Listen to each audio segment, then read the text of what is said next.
गुरुत्वीय त्वरण। अब त्वरण क्या होता है? जो बार बार ऊपर नीचे ऊपर, आप सिलाई की मशीन देखे हो जो ऊपर नीचे करता था, उसको हम क्या बोलते हैं? त्वरण। मतलब वो गति जो बार बार होती है उसे हम लोग क्या बोलते हैं? त्वरण। अब देखो, पृथ्वी का जो गुरुत्वाकर्षण बल होता है उसके कारण जो पृथ्वी के ऊपर कोई वस्तु है, कोई भी वस्तु उसके ऊपर है या उसके स्तर पर, सतह पर है या कुछ ऊंचाई पर है, तो उनमें जो त्वरण उत्पन्न होता है उसको हम क्या बोलते हैं? गुरुत्वीय त्वरण। मतलब वो त्वरण किसके वजह से उत्पन्न हुआ है? गुरुत्वाकर्षण बल के कारण, पृथ्वी के गुरुत्वाकर्षण बल के कारण, इसलिए हम लोग उसको क्या बोलते हैं? गुरुत्वीय त्वरण। अब देखो अब उसका हम लोग मान ज्ञात करना ले कि पृथ्वी के पृष्ठभाग का कितना होता है, थोड़ी सी ऊंचाई पे मैं जाऊँ तो कितना होगा, और पृथ्वी के केंद्र की ओर जाऊँ मैं, मतलब इस सतह से नीचे जाऊँ, पृष्ठभाग से नीचे जाऊँ तो कितना मान होगा।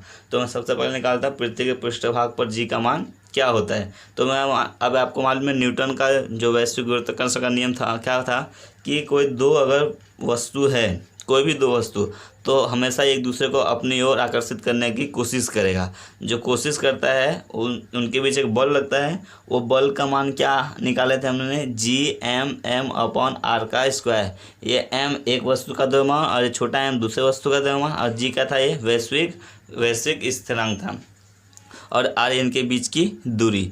तो यहाँ पे मैं मान लिया कि जो F है गुरुत्वाकर्षण बल है, M क्या है? पृथ्वी का द्रव्यमान, हमारा पृथ्वी है इसका द्रव्यमान तो निश्चिंत ही होगा, और M क्या है? पिंड का द्रव्यमान, मतलब पृथ्वी के सतह पर जो मैं कोई एक वस्तु रखा हूँ, पिंड रखा हूँ, उसका क्या है? मैं द्रव्यमान। और R क्या है? उस पिंड और वृत्त पृथ्वी के केंद्र से, क्योंकि गुरुत्वाकर्षण बल कहाँ से आता है? पृथ्वी के केंद्र से। तो केंद्र और उस पिंड के बीच की दूरी मैंने क्या मान लिया है? R। तो F का मान हमेशा क्या है? F का मान क्या मिलेगा आपको? Gm/r का स्क्वायर। लेकिन जो नॉर्मली F होता है, जो बल होता है, वो किसके बराबर होता है? द्रव्यमान गुणे त्वरण। द्रव्यमान गुणे क्या होता है? त्वरण। अब यहाँ पर जो द्रव्यमान है वो क्या है? m है, क्योंकि कोई वस्तु है, मैं धरती का नहीं निकाला, कोई वस्तु का, जो वस्तु के ऊपर जो, देखो धरती के ऊपर कोई वस्तु है, इस वस्तु के ऊपर बल लग रहा है ना, तो इस वस्तु का द्रव्यमान क्या है यहाँ पे? m गुणे त्वरण। अब त्वरण यहाँ पे किसके वजह से आ रहा है? गुरुत्वाकर्षण बल के कारण, तो इसलिए यहाँ पे मेरा जी क्या हो गया? गुरुत्वीय त्वरण। तो मुझे F का मान क्या मिलता है? mg। F का मान मुझे क्या मिल जाएगा? mg। दोनों में देखो F लेफ्ट हैंड साइड बराबर है तो राइट हैंड साइड क्या होगा? बराबर। मतलब mg किसके इक्वल टू मिलेगा आपको? Gm/r square. अब देखो ये स्मॉल m कैंसल, क्या बचे finally? g = Gm/r square. g का मान ये होता है, r का मान ये है, मतलब ये क्या है? पृथ्वी की त्रिज्या है, ये मान निश्चिंत होता है, और ये m, ये पृथ्वी का द्रव्यमान है, क्या होता है? निश्चिंत। मैं इसका अगर पूरा इसमें मान रख देता हूँ इसके ऊपर, तो मुझे g का मान फाइनली क्या मिल जाता है? 9.8 मीटर पर सेकंड स्क्वायर। मीटर पर सेकंड स्क्वायर क्या है? इसकी SI इकाई। तो यही है पृथ्वी का गुरुत्वीय त्वरण, मतलब स्मॉल g का मान क्या होता है? 9.8 मीटर पर सेकंड स्क्वायर। नॉर्मली ये होता है। अब आगे पीछे बढ़ते हो, इस ऊपर जाते हो, नीचे आते हो, तो इसके ऊपर इसका मान क्या होगा? चेंज होता रहेगा। तथा भार, द्रव्यमान तथा भार। द्रव्यमान क्या होता है? कोई भी वस्तु है उसके अंदर जितने भी अंदर कोई मतलब द्रव्य होता है, मतलब कोई भी वस्तु है जिसके अंदर जितने भी द्रव्य की मात्रा है, द्रव्य मतलब पदार्थ है, ठोस, द्रव, गैस, इन तीनों को एक साथ क्या बोलते हैं हम लोग? द्रव्य। मतलब किसी भी पिंड में समाविष्ट है, मतलब उसके अंदर जो भी द्रव्य की मात्रा है उसको हम लोग क्या बोलते हैं? द्रव्यमान। मतलब टोटल द्रव्य और उसका मान, द्रव्यमान। इसकी ऐसा इकाई क्या होती है? किलोग्राम। यह अदिश राशि होता है। अदिश राशि मतलब क्या है? इसके अंदर कोई दिशा नहीं होता है, कोई डायरेक्शन इसके अंदर नहीं होता है। ये क्या हो गया? अदिश राशि। मतलब समझ रहे हो, आपको द्रव्यमान जो होता है, ये दुनिया में आप कहीं भी जाओ, इसका मान क्या होता है? हमेशा समान, क्योंकि ये क्या होता है? द्रव्य की मात्रा। अब सपोज कोई ये मार्कर या स्केच कलर जो भी मैं बोलूँ इसको, इसके अंदर जो भी द्रव्य की मात्रा है वो यहाँ पर ले जाऊँ, चाहे मैं इसको अंतरिक्ष में ले जाऊँ, इसके अंदर जो द्रव्य की मात्रा रहेगी वो समान ही होगी। या मतलब कहीं भी चेंज होने वाला नहीं है ये। मतलब द्रव्यमान हमेशा हर जगह पे उसका क्या होता है? ये समान होता है। अब भार क्या होता है? कोई जो वस्तु है उसके ऊपर जो धरती हमारा गुरुत्वाकर्षण बल लगाता है, उस बल के कारण जो आपको भार मिलता है, मतलब वजन मिलता है। अब देखो धरती पर हूँ मैं, तो धरती का गुरुत्वाकर्षण भी मेरे ऊपर काम कर रहा है, और मेरा खुद जो द्रव्यमान है वो भी काम कर रहा है। मतलब जो ये मेरा द्रव्यमान है और धरती का जो गुरुत्वाकर्षण बल है, ये जो मेरे पर काम कर रहा है, गुरुत्वाकर्षण जो बल है मुझे काम कर रहा है, तब जाके मुझे क्या मिल रहा है, मेरा धरती के ऊपर वजन। मैं चांद पे जाऊंगा तो चांद का जो गुरुत्वाकर्षण होगा उसका मैं गुणा करूंगा। अगर मैं मंगल पे आता तो मंगल पे जो गुरुत्वाकर्षण बल है मैं उसका गुणा करूंगा, किससे, अपने द्रव्यमान से, तब मुझे क्या मिल जाएगा, भार। तो किसी पिंड को पृथ्वी के जिस बल से आकर्षित करती है, मतलब कोई भी पिंड है जिसको पृथ्वी जिस बल से आकर्षित करती है उस बल को हम लोग क्या कहते हैं, भार। अब ये बल है तो इसकी एसआई इकाई क्या होगी, न्यूटन। अब आपको मालूम है बल क्या होता है, द्रव्यमान गुणे त्वरण। और त्वरण यहाँ पे क्या है, गुरुत्वाकर्षण बल, मतलब यहाँ पे मुझे भार क्या मिल जाएगा, आप mg।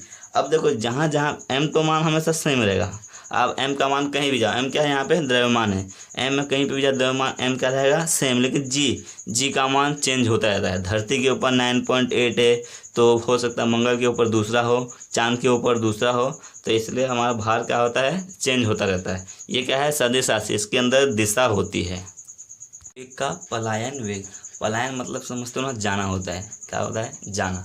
अब मुक्ति वेग क्या होता है कि मैं धरती पर मतलब ऐसा कोई भी वस्तु छोड़ता हूँ तो अपने आप नीचे गिर जाता है, मतलब इसमें कोई मैं बल नहीं लगाता हूँ बाहर का, गुरुत्वाकर्षण के अलावा कोई बल उसमें नहीं लगाता हूँ और वो अपने आप गिर जाता है, मतलब अपने आप मुक्त होता है।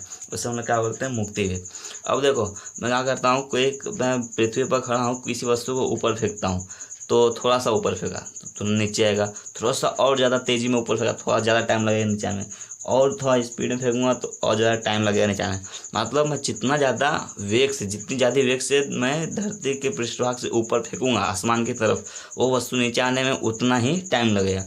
मैं क्या हो रहा है, ऐसे फेंकते फेंकते एक बार इतने वेग से फेंक दिया कि धरती के गुरुत्वाकर्षण से वो बाहर ही निकल गया। क्या हो गया, वो धरती के गुरुत्वाकर्षण से क्या हो गया, वो बाहर निकल गया।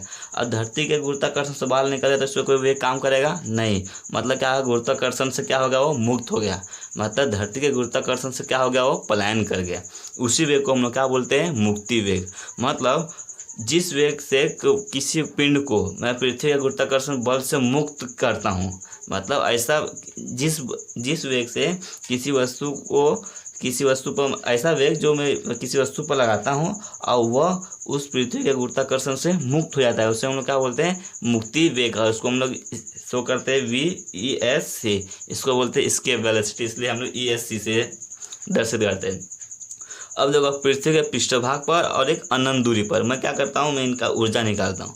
आपको मालूम है ऊर्जा का नियम क्या होता है कि चाहे आप पृथ्वी के पृष्ठभाग पर हो चाहे अनंत दूरी पर हो, ऊर्जा हमेशा क्या रहेगा, समान होता है। ऊर्जा हमेशा क्या रहता है, समान रहता है। तो फिलहाल मैं क्या निकालता हूँ, पृथ्वी के पृष्ठभाग पर ऊर्जा निकालता हूँ। तो पृष्ठभाग पर जो स्थिति, पहले तो गतिज ऊर्जा और स्थिति ऊर्जा, दो ऊर्जा होते हैं। तो गतिज ऊर्जा क्या मिलेगा आपको, 12mv², और यहाँ पे v जो है ये एस्केप वेलोसिटी, इसलिए हम क्या लिख दें, 12mv² एस्केप। ये हो गया गतिज ऊर्जा। और स्थितिज ऊर्जा जो भी होता है किसके वजह से मिल रही है, स्थितिज ऊर्जा जो किसी दो, अब देखो मैं पृथ्वी पृष्ठभाग से कोई वस्तु ऊपर फेंका और पृथ्वी है, दो वस्तु है, इनके बीच एक बल कार्य कर रहा है। और न्यूटन का वैश्विक गुरुत्वाकर्षण का नियम क्या होता है, F = क्या मिलता है आपको, Gmm/r। और यहाँ पे ये जो क्या स्थिति के कारण है, अगर इसको मैं स्थिर रख देता हूँ तो भी इसका कारण है, क्या हो रहा है, ऊपर से नीचे की तरफ आ रहा है, मतलब ये डाउनवर्ड आ रहा है, मतलब क्या हो गया, माइनस।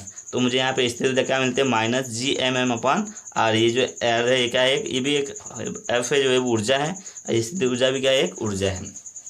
अब देखो अब ये होगा गतिज ऊर्जा और ये क्या होगा, स्थिति ऊर्जा। मैं दोनों ऊर्जा को जोड़ देता तो मुझे क्या मिल जाएगा, कुल ऊर्जा। तो कुल ऊर्जा क्या मिल जाएगा, यहाँ पे मैं 12mv² प्लस -Gmm/r, इसको मैं क्या दिया, समीकरण कथन नंबर 1, समीकरण 1। अब देखो अनंत दूरी पर आता हूँ मैं, कहाँ आता हूँ, बहुत ऊंचाई पे, पृथ्वी से बहुत दूर लंबे, वहाँ पे गतिज ऊर्जा, वहाँ पे देखो एकदम अनंत दूरी पे चलेगा तो आखिर में आके क्या होगा, वस्तु वहाँ पे आके रुक जाएगा। सपोज ऐसा फेंका मैं तो कुछ क्षण के लिए वस्तु आसमान में रुकता है, वैसे ही जो मैं जिस वस्तु दिया तो धरती से तो बाहर निकल गया, बहुत दूर चला, लेकिन एकदम लास्ट दूरी पर क्या होगा, ये रुक जाएगा, मतलब यहाँ पे उसकी गतिज ऊर्जा क्या हो जाएगी, 0। अब इसकी स्थिति ऊर्जा 0 की होगी। देखो ये जो r है, r ये जो क्या है, r मतलब क्या हो गई, ये दूरी अनंत हो गई, ये क्या हो गई, ये दूरी अनंत हो गई। अब अनंत से मैं किसी में भाग देता हूँ तो समान क्या मिलता है मुझे, 0। मतलब स्थिति ऊर्जा भी यहाँ पे क्या है, 0, गतिज ऊर्जा भी क्या है यहाँ पे 0। तो कुल ऊर्जा है मतलब E2 यहाँ क्या मिल जाएगा मुझे, 0। अनंत दूरी पर जो वस्तु का ऊर्जा कितना है वहाँ पे, 0।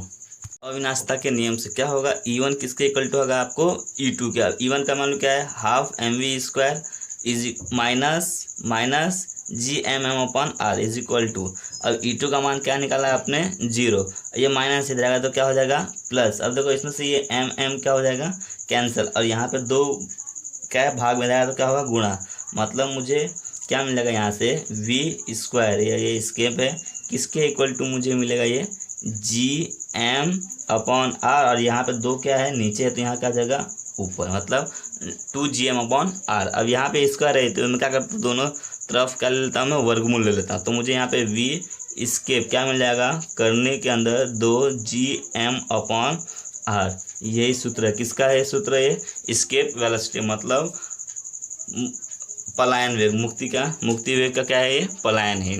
मतलब यही वो वेग है जिस वेग से मैं किसी भी वस्तु को गुरुत्वाकर्षण से बाहर निकाल सकता हूँ, धरती के गुरुत्वाकर्षण से बाहर निकाल सकता हूँ। अब देखो 2 है ये तो निश्चित है, g है इसका मान भी निश्चित है, m क्या है धरती का द्रव्यमान है ये निश्चित है। अब r ये जो दूरी है मैं निकाल लेता हूँ, दूरी इनके बीच जो दूरी रहेगी उसको मैं ज्ञात कर देता हूँ। तो मुझे कोई भी वस्तु, सपोज करो मैं कोई बॉल है, इसको मैं धरती के कितना इससे बाहर निकाल, धरती के गुरुत्वाकर्षण से बाहर निकाल, किस वेग से, इस वेग से। मतलब इसका मैं मान रख दूंगा, इसका वजन, इसका g का मान, r का मान, तो मुझे क्या मिलेगा, मैं इसको धरती के गुरुत्वाकर्षण से बाहर निकाल सकता हूँ।